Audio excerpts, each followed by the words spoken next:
సిగ్గు ఉండాలి. కిషన్ రెడ్డి నువ్వేనా నడిపించేది? రేపు అదే పరిస్థితి వస్తే మా సోషల్ మీడియా వారియర్స్ కాదు, మా కాంగ్రెస్ కార్యకర్తలు మరి మీ సంగతి చూసుకుంటారు. ఇలాంటి నీచాతి నీచమైన భాష జాతీయ నాయకుల మీద, మహాత్మా గాంధీకి టోపీ పెట్టి, ముస్లిం టోపీ పెట్టి పాకిస్తాన్ ఆయనని పెడతారు. నెహ్రూకు జాతీయ నాయకుల మీద కాదు, ఈ జాతికి స్వాతంత్రం తెచ్చిన నాయకుల మీద కనీసమైన గౌరవం లేని మీకెక్కడిది జాతీయత? నేను అంటున్నా, ఇలా సీరియస్ కామెంట్ చేస్తున్నా. ఈ దేశంలో కాదు, ప్రపంచంలో ఒక 3 జెండర్స్ ఉన్నాయి. ఒకటి మేల్, ఒకటి ఫీమేల్, ఒకటి ఇప్పుడు ట్రాన్స్జెండర్స్. మీరు ఏ జెండరో తెలుసుకోరు. మీలాంటి బూతు భాషను వాడే జాతి ఈ భూగోళంలో లేదు.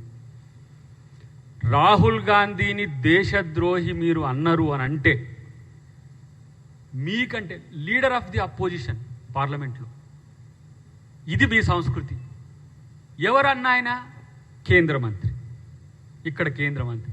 మీకు కేంద్ర మంత్రికి మామూలు మొహం లేనివాడు ఉంటాడు కదా సోషల్ మీడియాలో, వాళ్ళకు రోజుకు 100 రూపాయలు ఇస్తారట ఈ సోషల్ మీడియాలో బూతులు పెడితే. అచ్చ తెలుగు బూతులు పెట్టేటోళ్ళని పట్టుకున్నారు, ఒక 100 మందిలో 1000 మందిలో పట్టుకున్నట్టుంది. ఇక వాళ్ళు పెట్టే తిట్లు నేను నా పుట్టుక నుంచి ఎదగలేదు, నేను 50 ఏళ్ళు దాటొస్తున్నా. కానీ ఇలాంటి నీచ నికృష్టమైన పదాలు వాడుకుంటూ మీరు ఇలా మళ్ళీ మాట్లాడతారు పవిత్రులం మేమని చెప్పి. కనీసం గౌరవం లేకున్నా మర్యాదపూర్వకంగా బతకండ్రా నాయన.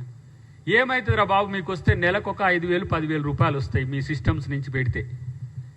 దానివల్ల మీ పార్టీకి పోయే పరువు ఏందో, మీరేందో తెలుసుకోండి ఫస్ట్.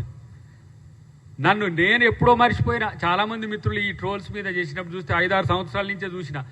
బీజేపీ వాళ్ళను, మోడీని, అమిత్ షాను ప్రశ్నిస్తే వాళ్ళు దేశద్రోహులు అవుతారు. ఇప్పుడు మా రాహుల్ గాంధీ గారి లెక్క. తగ్గేది ఉండదు, గుర్తుపెట్టుకోండి. మీరు తప్పు చేస్తే ప్రశ్నిస్తాం, మీరు మంచి చేస్తే పొగుడతాం.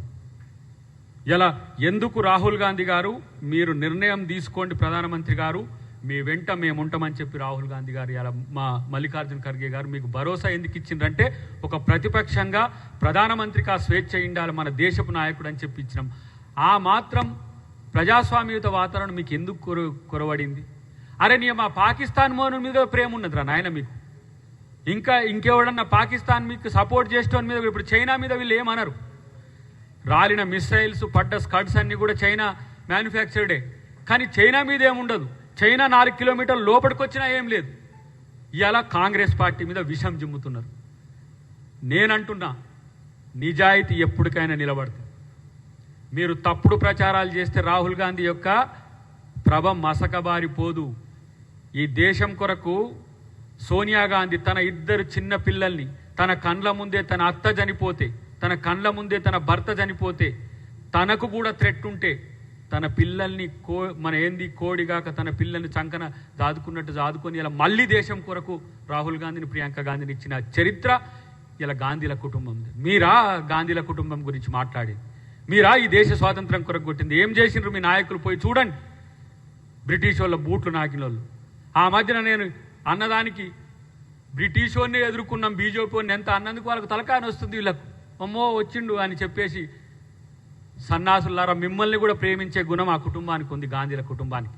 మేము కూడా మీరు ద్వేషించినా మేము ప్రేమిస్తాం. మీరు మొహాలు లేకున్నా, మీ మొహాలు గడపడకుంటున్నా కూడా మీ మీద ద్వేషం ఏం లేదురా సన్నాసులారా. ఇప్పటికైనా ప్రజాస్వామ్యయుతంగా స్పందించండి మిస్టర్ కిషన్ రెడ్డి గారు. ఎందుకంటే ఈజ్ ఆల్సో మై ఫ్రెండ్. మూమెంట్లో ఆయన చేసిన యాత్రలకు కూడా మేము పోయినాం.